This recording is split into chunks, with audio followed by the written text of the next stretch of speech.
Hello my dear friend, welcome to my YouTube channel Study Sphera में। तो हम लोग क्या पढ़ रहे थे? फिजिक्स पढ़ रहे थे। फिजिक्स में चैप्टर नंबर 1 पढ़ रहे थे, रिफ्लेक्शन ऑफ लाइट। तो हम लोग पार्ट 1 में क्या देखे थे? प्रकाश क्या है, प्रकाश के गुणों के बारे में अध्ययन किए थे। तो उस वीडियो को आप लोग जरूर देखें। अब आज हम लोग पार्ट 2 में पढ़ने वाले हैं। पार्ट 2 में हम लोग क्या पढ़ने वाले हैं? प्रकाश का प्रवर्तन। क्या पढ़ने वाले हैं? प्रकाश का प्रवर्तन। अब प्रवर्तन शब्द आया। प्रवर्तन क्या होता है? प्रवर्तन क्या होता है? जब प्रकाश की किरण किसी सतह से टकराकर पुनः वापस अपने माध्यम में लौटना प्रकाश का प्रवर्तन कहलाता है। क्या होता है? जब प्रकाश की किरण किसी सतह से टकराकर पुनः वापस अपने माध्यम में लौटना प्रकाश का प्रवर्तन कहलाता है। जैसे कि कुछ एग्जाम्पल है, जैसे कि हम लोग बॉल लेते थे, रबड़ का बॉल, और दीवार में मारते थे तो पुनः अपने वापस अपने माध्यम में लौट के चला जाता। ये प्रकाश का प्रवर्तन का एक एग्जाम्पल है।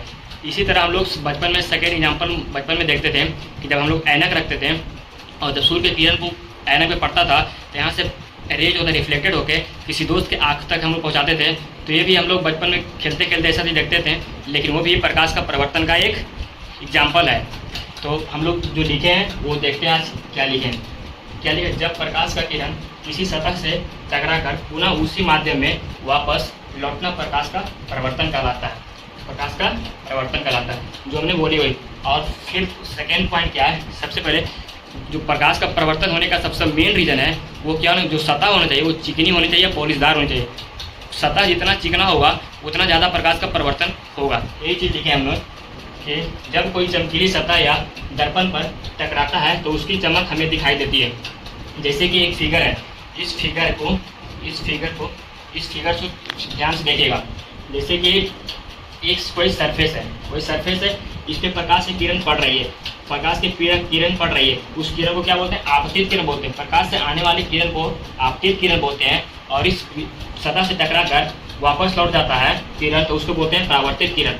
और आपतित किरण जितना कोण से आती है उतना ही कोण से परावर्तित किरण लौटेगी। और बीच में क्या होती है? अभिलंब होती है। तो हम लोग आपतित किरण यानी कि एक्सीडेंट रे, और परावर्तित किरण यानी रिफ्लेक्टेड रे, और बीच में अभिलंब होती है। और तीनों जिस बिंदु पे मिलती है उस बिंदु को बोलते हैं हम लोग आपतन बिंदु बोलते हैं। अब सेकेंड बात है कि साइन आई और साइन आर क्या होते हैं? एंगल आई और एंगल आर आपस में इक्वल होती है। दोनों क्या होती है? इक्वल होती है।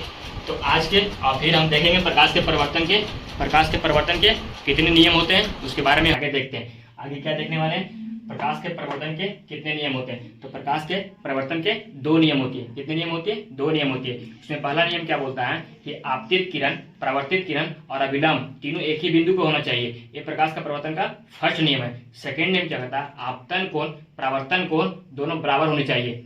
जैसे कि हमने लिख रखा है, आपतित किरण, परावर्तित किरण और अभिलंब तीनों एक ही तल में होने चाहिए। आपतित किरण मतलब आने वाली किरण को आपतित किरण, परावर्तित किरण जाने वाली किरण को परावर्तित किरण, और अभिलंब तीनों जिस बिंदु पर मिलती है। फर्स्ट नियम यही बोल रहा है, आपतित किरण, परावर्तित किरण और अभिलंब तीनों एक ही तल पे होना चाहिए। यही बोल रहा है प्रवर्तन का फर्स्ट नियम। सेकेंड नियम क्या बोलता है? आपतन कोण। तो अभिलंब और आपतित किरण के बीच के बनने वाले कोण को आपतन कोण और परावर्तन कोण, अभिलंब और परावर्तित किरण के बीच के बनने वाले कोण को परावर्तन कोण कहते हैं। दोनों कोण क्या बराबर होना चाहिए, यानी कि एंगल आई बराबर एंगल आर होना चाहिए। तो अभिलंब और तीनों एक ही बिंदु पर मिलती है। Thank you. चलिए